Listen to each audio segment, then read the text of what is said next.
Look, well, the cost of living is soaring. We all know it. The price of milk, fruit, vegetables, meat, they're all going up. And that's causing something called food stress among New Zealanders. Dr Christy Carter from Otago University's Public Health Department joins us now. Good morning, Dr Christy. Hi. Can I ask what exactly is meant by the term food insecurity? Well, it's lack of an access to safe food, I guess. And so how we've defined food security is if people have used food grants or food banks in the last 12 months, if they've had to forego buying food in order to pay for electricity or gas, or if they go without fresh fruit and vegetables often. So when you say safe food, do you just mean good, healthy food that they can afford?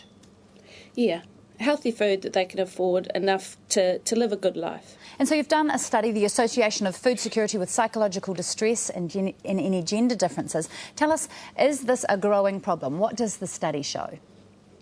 Well, this study shows that it is a big problem. There's about 16% of our population that reported that they were food insecure.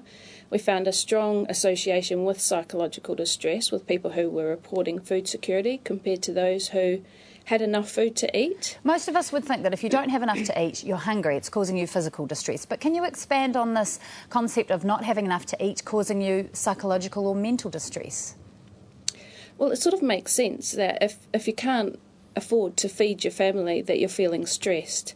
And so what the psychological distress questions that we use is a combination of 10 questions about hopelessness, nervousness, sadness. And so we bring that together to look at this measure of psychological distress. Who's most likely to suffer from these food insecurities?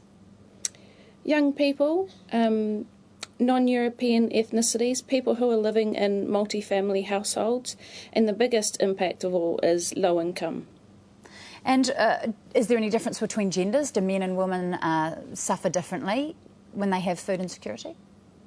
Yeah, women do report more food insecurity and they do have higher levels of psychological distress, so the association was stronger, but the association is still significant in men as well. And why do you think women report slightly higher distress when they can't get access to safe food, as you call it? We can't tell from our data, but it could be around different roles, so women are more likely to buy the food for their family and cook food for their family. So there's some qualitative research that's going on that's looking in more depth at that sort of research. So what are some of the ways that this could be solved?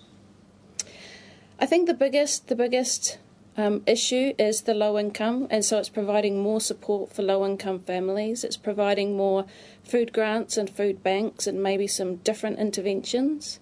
And do you think the government needs to get involved in that process? Definitely. Are they instrumental in your opinion? Definitely. We're highlighting these inequalities in our New Zealand population, and we need to care for all of our population, so we need to improve the lives of low-income people. And long-term, what do you think we can take? Because this study isn't over, it's going to lead to another study, isn't it? Yeah, well, the beauty about this data is that Statistics New Zealand have collected 8 years of data on about 19,000 people, and so we can look at trends over time and look at whether people are changing in how they report food security and how that impacts on their psychological distress, so actually unpicking the causal pathways. Are you surprised by this situation, considering New Zealand and we think of ourselves as a first world country?